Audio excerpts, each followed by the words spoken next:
ছাত্রছাত্রী বন্ধুরা, আজকের আমরা যে বিষয় নিয়ে আলোচনা করব সেটা হলো তোমাদের ক্লাস 9-এর গণিত বইয়ের কোষে দেখি 1.2 এই অধ্যায়টা নিয়ে আমরা আলোচনা করব। কোষে দেখি 1.2টা এটা আজকে সলভ করার চেষ্টা করব, ঠিক আছে?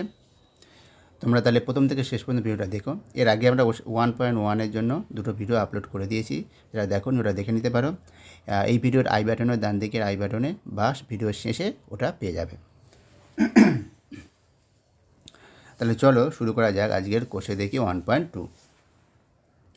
আর একটা বলি, ভিডিওটা শেষ পর্যন্ত দেখো, কারণ গুরুত্বপূর্ণ কথা কিছু আছে যেটা ভিডিওর শেষে আমি তোমাদের জানাবো, ঠিক আছে? যেটা তোমাদের পরীক্ষার জন্য হেল্প করবে এবং তোমাদের শেখার কাজেও লাগবে। দেখো প্রথমে কি আছে, কোষে দেখি 1.2 এর প্রথম দাগে যেটা আছে সত্য ও মিথ্যা কোনটি, মানে কোনটা সত্য কোনটা মিথ্যা সেটা বলতে হবে। প্রথমটা যেটা আছে দেখো, দেখো দুটো মূলদ সংখ্যার সমষ্টি সর্বদা মূলদ সংখ্যা হবে। হ্যাঁ, যে তুমি যে কোনো দুটো মূলদ সংখ্যা নাও, ধরো 1 আর 1-এর 2 যোগ করো, দেখো যোগ করলে সেটা কত হচ্ছে 2 1 মানে 3-এর 2, মানে সেটা একটা মূলদ সংখ্যা। এরকমভাবে তুমি নিয়ে দেখবে যে কোনো দুটো মূলদ সংখ্যা যোগ করে দেখবে সেটা সর্বদাই একটা মূলদ সংখ্যাই পাবে যোগফলটা। তাহলে এটা সত্য। দুটো অম্ল সংখ্যার সমষ্টি সর্বদা অম্ল সংখ্যা হবে, এটা মিথ্যা হবে। কারণ কি, দুটো অম্ল সংখ্যা বলেছে, তাহলে আমি যদি একটা √8 নিই আর একটা নিলাম -√8, তাহলে এই দুটো সংখ্যা আমি যোগ করছি, তাহলে কী হয়ে যাবে, √8 আর -√8 যোগ করলে কত হবে, যোগ করলে 0 হয়ে যাবে। 0 একটা মূলদ সংখ্যা, তাহলে অমূলদ সংখ্যা হচ্ছে না, তাহলে সর্বদা আমার অমূলদ সংখ্যা পাবো না, ঠিক আছে? তাই এটা মিথ্যা। এবার দুটো অম্লদ সংখ্যার গুণফল সর্বদা মূলদ সংখ্যা হবে, হ্যাঁ এটা সত্য, গুণফল মূলদ সংখ্যা হবে, মূলদ সংখ্যার গুণফল মূলদ সংখ্যাই হবে। এবারে দুটো অম্লদ সংখ্যার গুণফল সর্বদা মূলদ সংখ্যা হবে না, এটা মিথ্যা হবে। যে কোনো দুটো অম্লদ সংখ্যা নাও, যেমন ধরো √2 আর √6 নাও, তাদের গুণ করো, দেখো কত হচ্ছে 6 মানে 12 হচ্ছে, তাহলে √12 একটা অমূলদ সংখ্যা, মূলদ হচ্ছে না, তাহলে দুটো অম্লদ সংখ্যার গুণফল সর্বদা মূলদ সংখ্যা হবে না, ঠিক আছে? তো এটা মিথ্যা। প্রতিটি মূলদ সংখ্যাই বাস্তব সংখ্যা, প্রতিটি মূলদ সংখ্যা, হ্যাঁ এটা তো সত্যিই, কেননা বাস্তব সংখ্যা তো দু রকম, একটা মূলদ একটা অমূলদ হবে, তাহলে প্রত্যেকটা মূলদই সে তো বাস্তব। তারপর 6টা কী বলেছে, প্রতিটি বাস্তব সংখ্যাই অমূলদ সংখ্যা, না এটা মিথ্যা, কারণ প্রতিটি বাস্তব সংখ্যা অমূলদ হবে না, কারণ তার মধ্যে মূলদ আছে, মূলদগুলোকে তো বাদ দেওয়া যাবে না, তাহলে প্রতিটি বাস্তব সংখ্যা অমূলদ সংখ্যা নয়, এটা মিথ্যা। তারপরে 2-এর দাগে যেটা আছে, অম্লদ সংখ্যা বলতে কী বোঝো, এর উত্তর আগেই থেকেই দেওয়া আছে এই চ্যানেলে, তোমাদের মূলদ সংখ্যা অম্লদ সংখ্যা কাকে বলে। এছাড়া তোমাদের বইতে আছে, তাহলে সেটা পেয়ে যাবে, যদি বইতে দেখলেও পেয়ে যাবে।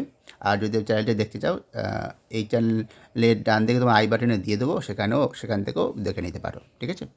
এবারে 4টা অম্লদ সংখ্যার উদাহরণ কী হবে, √2 √5 √8 √12, এইরকম 4টে দিয়ে দেবে, ঠিক আছে?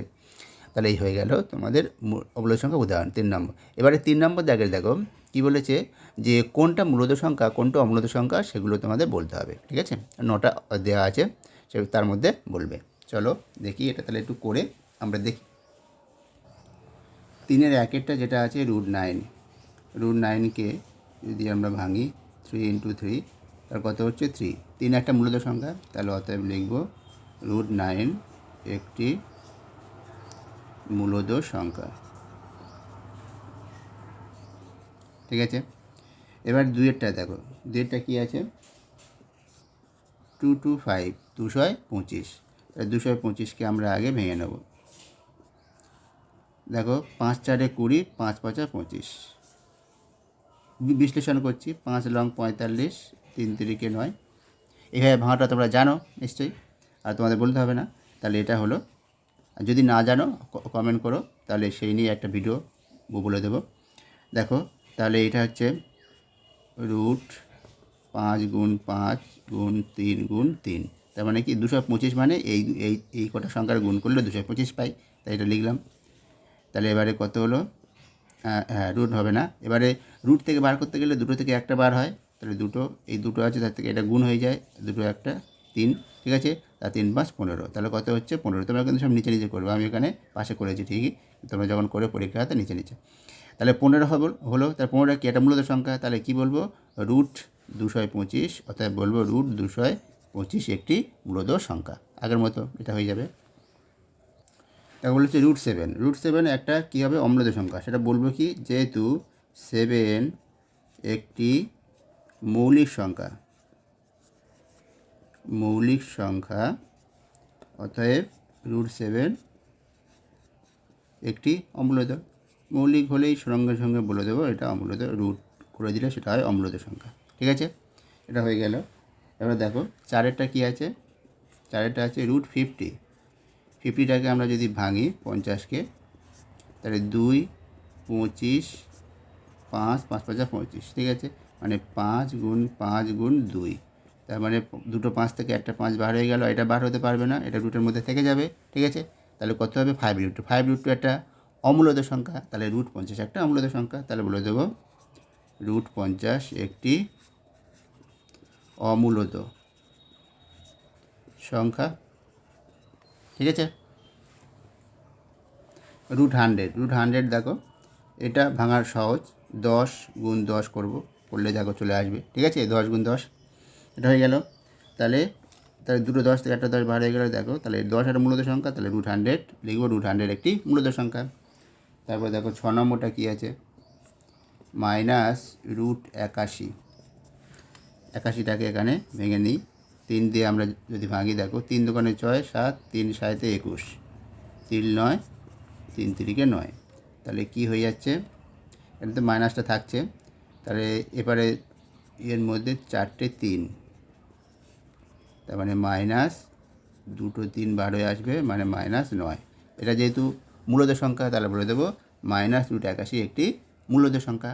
ঠিক আছে, এবারে দেখো 42, 7এর দাগেরটা যেটা আছে 42, √42। √42 মানে 7 ছক 42, মানে 2 গুণ 3 গুণ 7, এগুলো সবই কোনোটাই রুট থেকে বার হচ্ছে না, তাহলে এটা কি একটা অম্লদ সংখ্যা, তাহলে বলবো অতএব √42 একটি অম্লদ সংখ্যা বলে লিখে দেবো। ঠিক আছে, বোঝা গেল। এবার দেখো √29, আমরা জানি কি লিখব, যেহেতু 29 একটি মৌলিক সংখ্যা, সেই 7-এর মতো, √7-এর মতো মৌলিক সংখ্যা, অতএব বলবো √29 একটি অম্লদ সংখ্যা। ঠিক আছে, আর লিখছি না আমি অম্লদ সংখ্যা, এটা লিখবে। এবার দেখো -√1000 আছে, তাহলে এইটাকে আগের মতো 100-এর মতো যেমন ভেঙেছিলাম, 10 গুণ 10 গুণ 10, এইরকম থাকলে, যেমন 1000 আছে, আবার যদি 1000 না থেকে এরকম থাকতো 10,000, এইভাবে কী করতাম, সেটা সমান ভাঙতাম, 10 গুণ 10 গুণ 10, তিনটে নয়, এটা হচ্ছে 4টে 10 হয়ে যেত। ঠিক আছে, 4টে 0, 4টে 10, এ ভেঙে নেবো, খুব সহজ। যখন শুধুমাত্র 100, 1000, তারপর 10,000, 1,00,000 এরকম থাকবে, এইভাবে ভেঙে নেবো। ঠিক আছে, তাহলে এটার ক্ষেত্রে তাহলে আমার কত হবে, -10টা বাইরে আসবে, দুটোর থেকে একটা, আর একটা 10 থাকবে, তাহলে এইটা যেহেতু একটা রুট থেকে গেছে, তাহলে এইটা পুরো সংখ্যাটা কি একটা অমূলদ সংখ্যা, তাহলে বলবো -√1000 একটি অমূলদ সংখ্যা। তাহলে এই 3 নম্বর দাগের হয়ে গেল। এবার চলো 4-এর দাগে। 4-এর দাগে আমার কী বলেছে, √5 একটা অমূলদ, 5 সংখ্যাটাকে সংখ্যারেখায় স্থাপন করো। সংখ্যারেখায় স্থাপন আমরা মূলদ সংখ্যাকে করেছি, এবার এটা হচ্ছে অমূলদ সংখ্যা, এটাই কীভাবে করবো দেখে নাও। মূলদ সংখ্যার ক্ষেত্রে কী করেছিলাম, সেই মূলদ সংখ্যাটা কোন দুটো পূর্ণ সংখ্যার মধ্যে আছে সেটা বার করেছিলাম, এটাও তাই। প্রথম কাজ হলো আমাদের দেখা যেটা কোন দুটো পূর্ণ সংখ্যার মধ্যে আছে। √5টা এটা 2-এর থেকে ছোটো, মানে 2-এর থেকে বড়ো, √5 2-এর থেকে বড়ো, আর 3-এর থেকে ছোটো, 2 আর 3-এর মধ্যে আছে। তাহলে আমাকে সংখ্যা রেখায় 3 পর্যন্ত বা 3-এর পর, মানে 4 পর্যন্ত আমার বিন্দুগুলো নেবো ডান দিকে, যেহেতু এটা ধনাত্মক, মানে ডান দিকে নেবো, আর বাঁ দিকে দুঘর নিতে পারি, 1 ঘর বা 2 ঘর। ঠিক আছে, মিনিমাম 2 ঘর নেবে, জায়গা থাকলে যেমন তোমার খাতা হবে। বোঝা গেল, তাহলে এইভাবে আমার সেই সংখ্যা রেখাটা আঁকবো। যারা দেখো ওই ভিডিওটা তোমরা দেখে নিও, বিস্তারিত খুব সুন্দর করে বলে দেওয়া আছে, দেখে নিলে এই ভিডিওটা তোমাদের দেখার সুবিধা হবে। ওই ভিডিওটা আগে দেখবে, তারপরে এইটা, তাহলে সুবিধা হবে।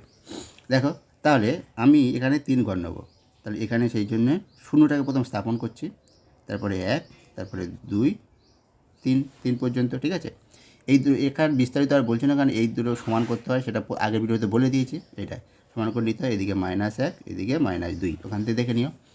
তাহলে 1, 2, 3, 2 আর 3-এর মধ্যে থাকবে আমার √5টা, সেই জন্য এই 3 পর্যন্ত নিলাম, আমি 4 পর্যন্ত আর নিলাম না। এবার এই দুটো বিন্দুগুলোর নাম যদি দিই, P এটা A, B এটা C নাম দিয়ে দিলাম। আচ্ছা, নামটা পরে দিলে ভালো হতো, কারণ এর উপরে আমি লম্ব টানবো।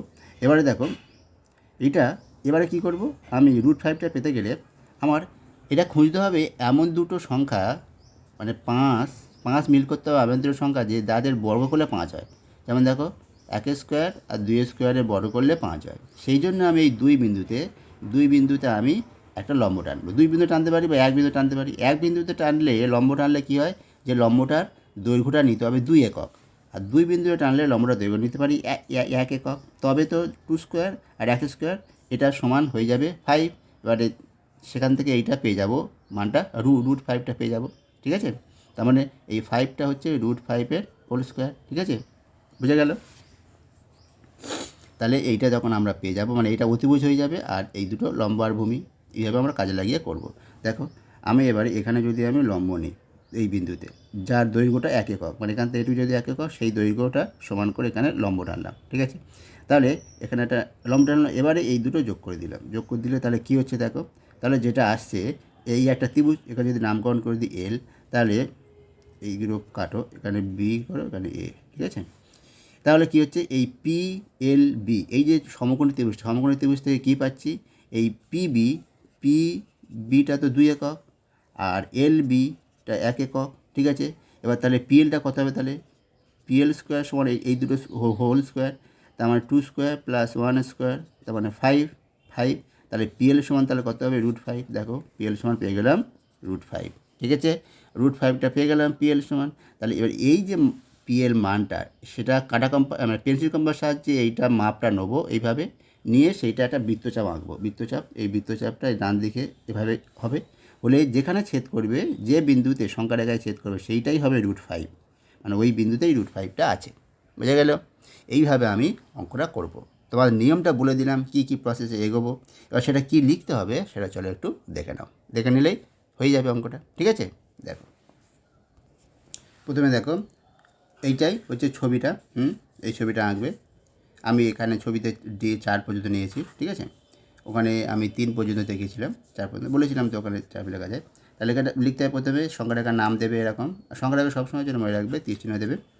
সব কিছু বলে দেওয়া আছে, আগের ভিডিওতে সব বলে দেওয়া আছে, তাই এখানে আর বিস্তারিত বলিনি। যেগুলো এখানে যেটুকু দরকার সেটুকু বলেছি। দেখো প্রথমে XY বাস্তব সংখ্যা করবো, P বিন্দু 0, এটা সব ক্ষেত্রে ওই আগের ভিডিও থেকে যদি যারা দেখে থাকো তারা বুঝতে পারবে, সব ক্ষেত্রে লিখতে হবে। একটা শূন্যটা প্রথমে স্থাপন করতে হয়, তারপরে তার যদি ডান দিকে হয় সংখ্যাটা বা √5 যদি ডান দিকে, তাই ডান দিকে কী করতে হয়, 1 2 3 এইভাবে স্থাপন করলাম, সব করে লিখে দিয়েছি, দেখো ওইভাবে লিখবে। তারপরে এটা লিখবে, এইটা এইখানে না লিখে এটা নিচে লিখবে, এই ছবির নিচ থেকে এটা লিখবে। এটা আমার উপরে হয়ে গেছে, এটা নিচ থেকে লিখবে। যেহেতু এটা √5টা 2 আর 3-এর মধ্যে, তাই আমরা কী করবো, বি বিন্দুতে পিবি সমান, মানে পিবির উপর এলবিটা লম্ব আঁকলাম, এবং এলবি সমান 1 একক নিলাম, পিএল যুক্ত করলাম, করলে সমকোণী ত্রিভুজ হলো। সমকোণী ত্রিভুজ থেকে এটা পেলাম, দেখো সেখানে √5টা পেয়ে গেলাম। এবারে কী করলাম, যেটা আমরা বলেছি, ওই PL এর সমান করে, পি বিন্দু কেন্দ্র করে PL এর সমান করে দৈর্ঘ্য ব্যাসার্ধ নিয়ে পেন্সিল কম্পাসের সাহায্যে পি বিন্দু ধনাত্মক দিকে একটা বৃত্তচাপ অঙ্কন করলাম। যে সংখ্যা রেখাকে কোন কিউ বিন্দুতে ছেদ করেছে, এই কিউ বিন্দুতে ছেদ করেছে, তাহলে PQ সমান √5 একক পেয়ে গেলাম। তাহলে PQটা √5, তার মানে কী পাচ্ছি, যে বাস্তব সংখ্যা রেখায় আমরা যেটা পাচ্ছি, যে বাস্তব সংখ্যা রেখায় XY, বাস্তব সংখ্যা রেখা মানে XY সংখ্যা রেখায় √5 অমূল্যদের সংখ্যাটা স্থাপন করে আমরা কিউ বিন্দু পেলাম। এটাই হয়ে গেল তোমার অঙ্কটা পুরোপুরি। আশা করি বুঝতে পেরেছ। ঠিক আছে, কোথাও অসুবিধা হওয়ার কথা নয়, সব কিছু একদম টু দ্য পয়েন্ট বুঝিয়ে দেওয়া হয়েছে। যদি অসুবিধা হয়, কোনো কথা বলতে চাও, কমেন্ট করে জানাও। ঠিক আছে, আচ্ছা এবার পরের টার্গেটটা দেখো। 5-এরটা দেখো, ইন্টারেস্টিং অঙ্ক। √3, √3টা কার মধ্যে আছে, দেখো √3টা আছে 1-এর থেকে বড় √3 আর 2-এর থেকে ছোটো, 1 আর 2 এই পূর্ণ সংখ্যা দুটোর মধ্যে আছে। এবার √3 বার করতে গেলে, এবারে দেখো তো, আমি বলেছিলাম 5টাকে, যেমন বলেছিলাম 5টাকে এমন দুটো পূর্ণ সংখ্যা খোঁজো যাদের স্কোয়ারের যোগফল করলে 5 হয়। আর 3টা এরকম খুঁজে কি পাবে, দুটো পূর্ণ সংখ্যা কিন্তু খুঁজে পাবে না। তুমি কোনো দুটো পূর্ণ সংখ্যা পাবেই না যাদের স্কোয়ারের যোগফলটা 3 হয়, কিন্তু এটাই পাবে। পূর্ণ সংখ্যা ছাড়া হলে তখন দেখো √2² করো, তাহলে 3 পাবে, 1² √2²। তাহলে এখান থেকে যেটা বুঝতে পারছি, তাহলে আমাকে √2টা আগে কোথায় আছে বার করতে হবে। √2টা কতটুকু দৈর্ঘ্য, সেটা তো পূর্ণ সংখ্যার মধ্যে পাবো না সরাসরি। সেই জন্য আগে রুট টুটা কী করে স্থাপন করতে হয় সেটা শিখব, তারপরে জানবো রুট থ্রিটা। মানে যখনই রুট থ্রি পড়বে তোমাকে দুটো করতে হবে, রুট টুটা করে দেখে দিতে হবে, তারপরে রুট থ্রি করতে হবে, এটাই হচ্ছে ব্যাপার। কিন্তু রুট ফাইভের সময় শুধুমাত্র রুট ফাইভ সরাসরি হয়ে গিয়েছিল, ঠিক আছে।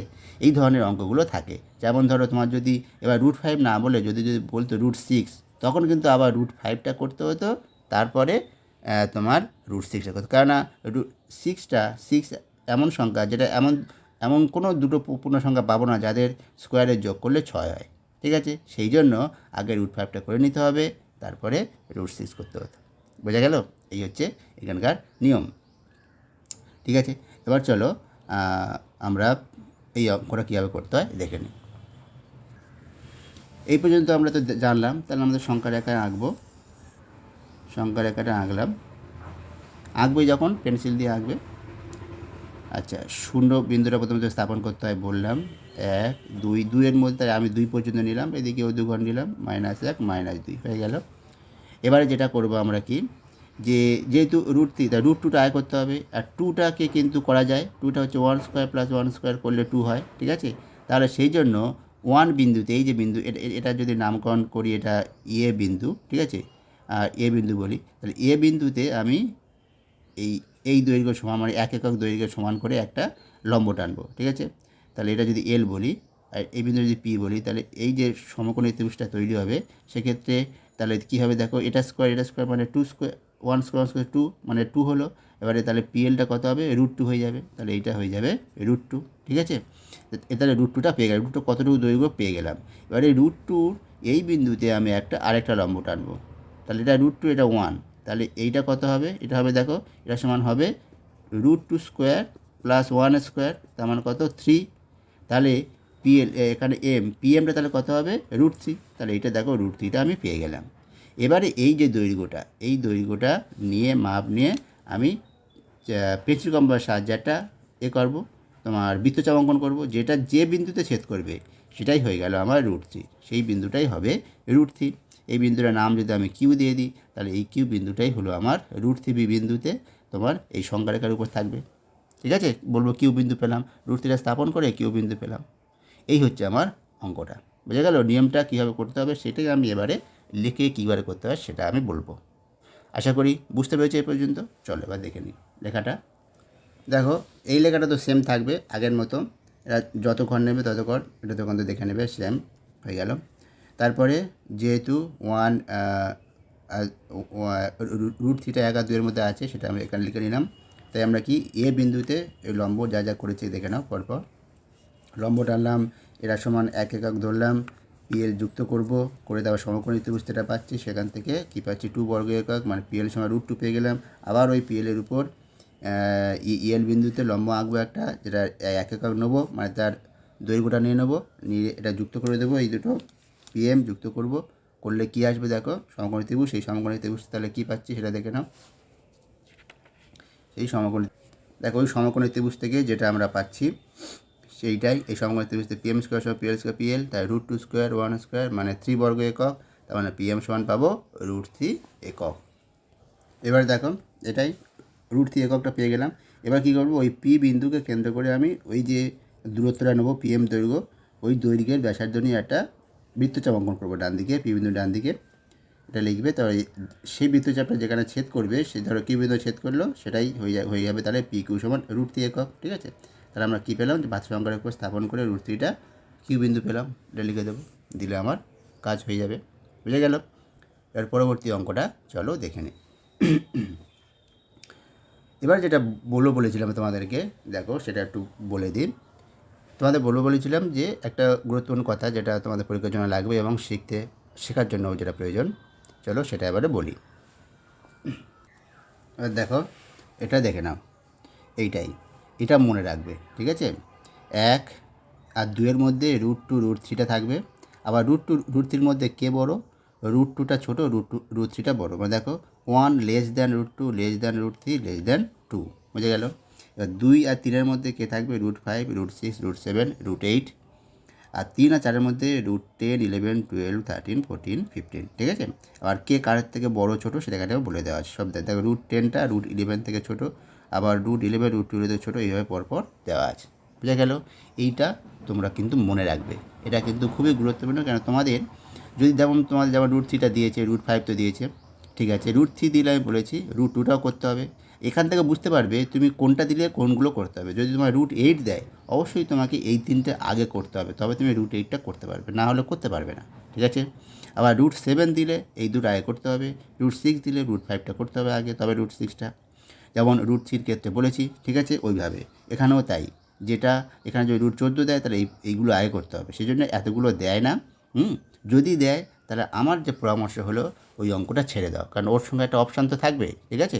কেন এতগুলো তো একসঙ্গে করলে 3 নম্বরের জন্য সেটা হচ্ছে অনেকটা বড় হয়ে যাবে, ঠিক আছে? দিতে পারে পরীক্ষাতে, কিন্তু 3 নম্বর জন্য বড় হয়ে যাবে, সেই জন্য আর লিখতে হবে, আবার আঁকতে হবে, সব কিছুর জন্য সময়টা চলে যাবে।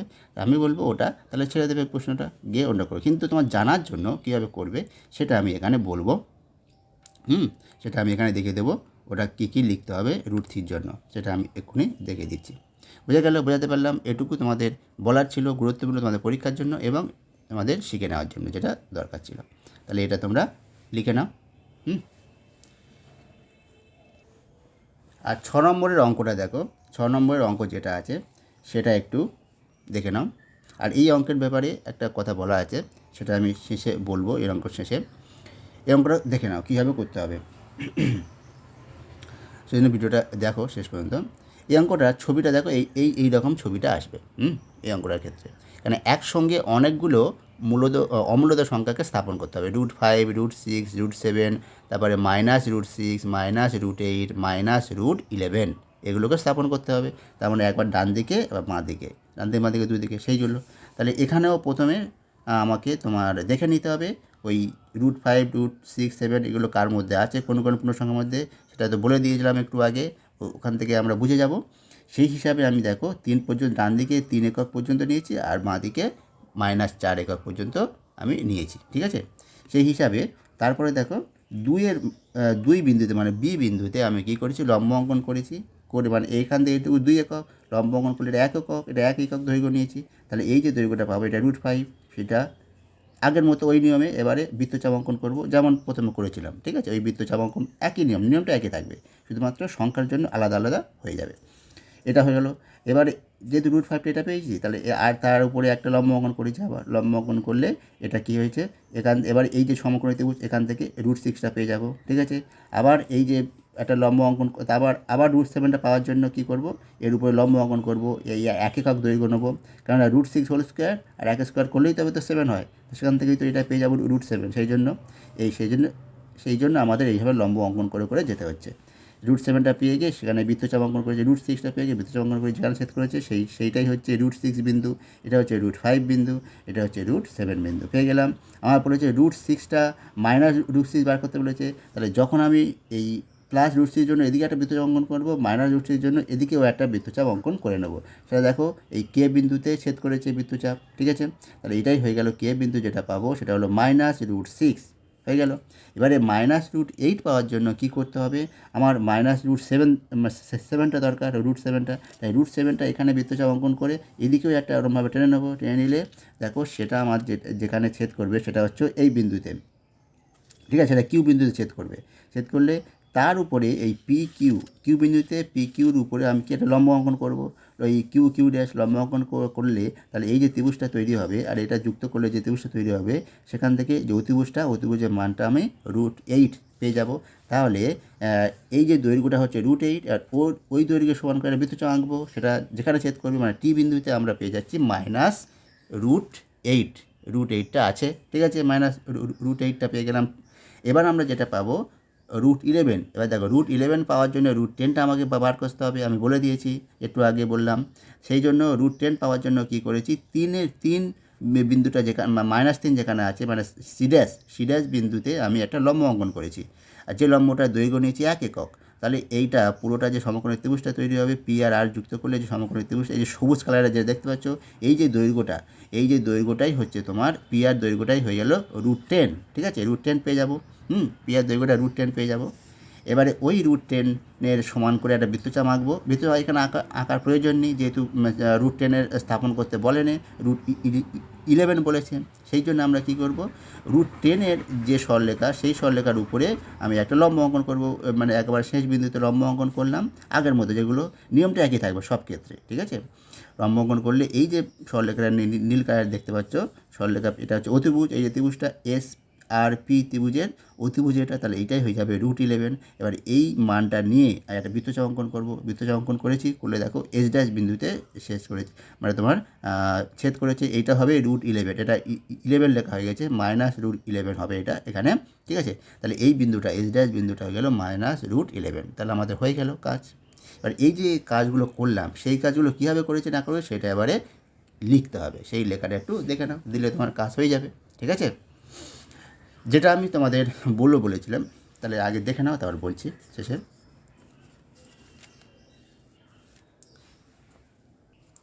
এটাই হচ্ছে প্রথমে লিখতে হবে। এখানে যেটা একটু দেখে নাও, এটা লিখতে হবে পি এ সমান পি এ ড্যাশ সমান 1 একক, পিবি সমান পিবি ড্যাশ সমান 2 একক।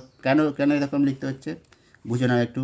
সেটা হচ্ছে দেখো, এখান থেকে এইটুকু তো 1 একক, আবার এখান থেকে এইটুকুও তো 1 একক, ঠিক আছে। কারণ এদিকেও আঁকতে হবে, সেই জন্য এদিকের কী কোন দুটো 1 একক, কোনটা 2 একক, মানে কোনটা 1 একক কোনটা 2 একক, সেইটা আমাদের বলে দিতে হবে। তাই এগুলো সব বলে দিলাম। তা তোমরা বলতে পারো এদিকে তো পি এটা তো মাইনাস হবে না, এখান থেকে এইটুকু দৈর্ঘ্য তো 1 একক, শুধু বাম দিকে বলে মাইনাস হচ্ছে, কিন্তু দৈর্ঘ্যটা তো 1 একক, দৈর্ঘ্য কখনো ঋণাত্মক হতে পারে না। সেটা এখানে বলে দেওয়া হচ্ছে, পি এ সমান পি এ ড্যাশ সমান 1 একক, পিবি সমান পিবি ড্যাশ সমান 2 একক, পিসি সমান পিসি ড্যাশ সমান 3 একক, আর পিডি আমাদের নেই, শুধু ডি ড্যাশ আছে, তাই পিডি ড্যাশ সমান 4 একক। বুঝা গেল এটাই। তারপর এটা যেমনভাবে এখানে করেছি সেটা এখানে বলে দিয়েছি, পি বিন্দুতে রেখেছি। তোমরা দেখলেই, এখানে লেখাটা দেখলেই, ছবিটা দেখলেই বুঝতে পারবে, আর এখানে বিস্তারিত বলছি না। ত্রিভুজটা দেখো এখানে, এবার দেখো এই ত্রিভুজটা থেকে পিবিএল ত্রিভুজ থেকে এটা পেয়েছি, এটা সমান 5 একক, পিএল সমান রুট 5 একক হয়ে গেল। আর ওই পিএলের সমান দৈর্ঘ্য নিয়ে একটা ব্যাসার্ধ নিয়ে একটা বৃত্তচাপ আঁকবো, ঠিক আছে। চলো এবার দেখে নাও, ওই পিসি কম্পার সাহায্যে পি বিন্দু ডান দিকে বৃত্তচাপ অঙ্কন করলাম, সেটা এল ড্যাশ বিন্দু ছেদ করেছে, সেটা হয়ে গেল root 5, P L dash root 5, মানে এল ড্যাশ বিন্দুটাই হলো রুট 5, তাই বলছে রুট 5 সংখ্যাটি স্থাপন করে এল ড্যাশ বিন্দু পেলাম, এটা হয়ে গেল, এটা লিখে দিতে হবে। তারপরে এইটা আবার ইএল বিন্দুতে রুট 6 পাওয়ার জন্য এটা করতে হবে, ঠিক আছে, বুঝতে পারছো। এবার দেখো রুট 6 পেয়ে গেলাম। এবারে মাইনাস রুট 6 পাওয়ার জন্য যা লিখতে হবে, দেখো পি বিন্দুর কেন্দ্র করে পি এম দৈর্ঘ্যের ব্যাসার্ধ নিয়ে পি বিন্দুর ডান দিকে ও বাম দিকে, যেহেতু বাম দিকে মানে মাইনাস রুট 6 পাওয়ার জন্য সেজন্য বাম দিকে দুটো বৃত্তচাপ, মানে একটা ডান দিকে একটা বাম দিকে দুটো বৃত্তচাপ অঙ্কন করলাম, যারা এই সংখ্যারেখাকে এক্স ওয়াই সংখ্যারেখাকে যথাক্রমে এম ড্যাশ ও কে বিন্দুতে ছেদ করলো, ঠিক আছে।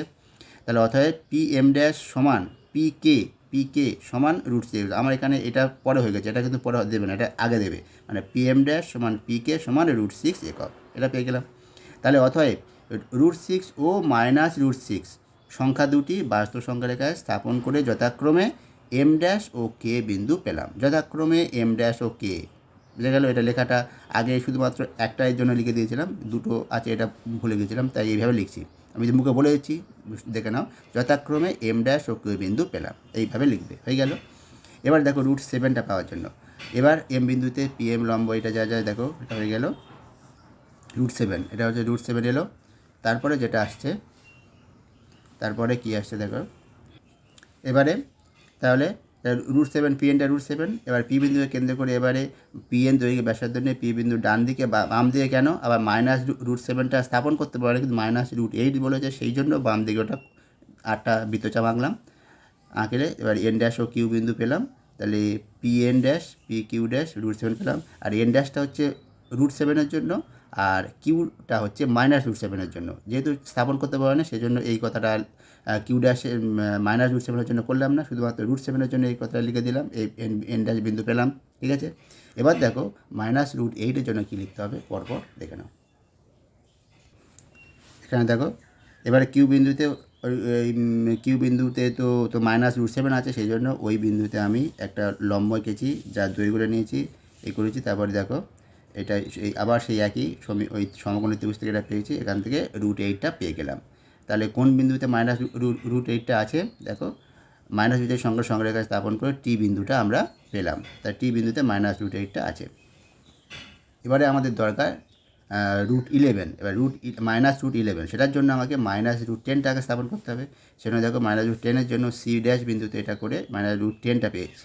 আর সেই জন্য যেহেতু এটা স্থাপন করতে হবে না, তাই আর বিন্দুতে কী করেছি, লম্ব টেনেছি আবার √11 পাওয়ার জন্য। এবারে √11টা পেয়ে গেলাম, পি এর সমান √11। এবার আমরা কি ওই পিএইচ দৈর্ঘ্যের ব্যাসার্ধ নিয়ে পি বিন্দু থেকে একটা বৃত্তচাপ অঙ্কন করবো বাঁদিকে, পি বিন্দুর বাঁদিকে, সেটা যেখানে ছেদ করবে সেটাই হয়ে গেল -√11। তাহলে পি এই ডাইমেন্স ছেদ করেছে, তাহলে আমরা কী পেলাম দেখো শেষ পর্যন্ত, যে -√11 আমাদের সংখ্যাটি সংখ্যারেখা স্থাপন করে এইচ ড্যাশ বিন্দু পেলাম। তাহলে আশা করি বুঝতে পারছো তোমরা, আশা করি জিনিসটা তোমরা বুঝতে পেরেছো। বিস্তারিত নিচে লেখাগুলো সব বুঝতে পেরেছো আশা করি, ঠিক আছে। তাহলে এই ছিল তোমাদের যে আজকের অঙ্কটা। আর যেটা বলছিলাম, যেটা বলেছিলাম শেষে, যে এই যে 6 নম্বর অঙ্কটা, এই অঙ্কটা কখনো পরীক্ষাতে আসে না। তবে একসঙ্গে এতগুলো বলে না, বললে 3 নম্বরের জন্য সম্ভব নয় লেখা। 3 বা 5 পড়ুক, যাই পড়ুক না কেন, অনেকটা সময় চলে যায়। এই অঙ্কটা পরীক্ষার জন্য আসে না। পরীক্ষার জন্য আসতে পারে এরকম, যেমন √5 স্থাপন করতে বলে, √3 বলে, বা √7, যে কোনো একটা বলবে, √7। এবারে একটা কথা এখানে বলে দিই, যদি 8 বলে, √8 বলা মানে কিন্তু 3টে একসঙ্গে করতে হবে, √5, √6, √7।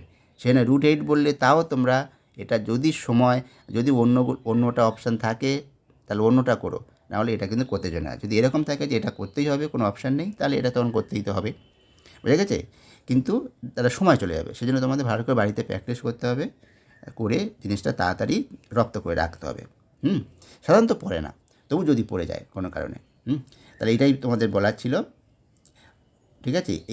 এই অঙ্কটা পুরোপুরি, এই অঙ্কটা পড়বে না, পড়লে হয়তো যে কোনো একটা √7, √10, √12 এই পর্যন্ত এইভাবে আসতে পারে পরীক্ষাতে। তবে পড়বে না বলে তোমরা করবে না তা নয়, এটা কিন্তু ভালো করে বুঝে নাও, যাতে শিখে নাও জিনিসটা, ব্যাপারটা। সেই জন্য তোমাদের এত কিছু লিখে, এত কিছু ছবি এঁকে আমি এখানে বলে দিয়েছি। আশা করি তোমরা সেটা বুঝতে পেরেছ, ঠিক আছে। তাহলে আজকের এই পর্যন্ত, ভালো থেকো, ভালোভাবে প্র্যাকটিস করো অঙ্কগুলো, ঠিক আছে।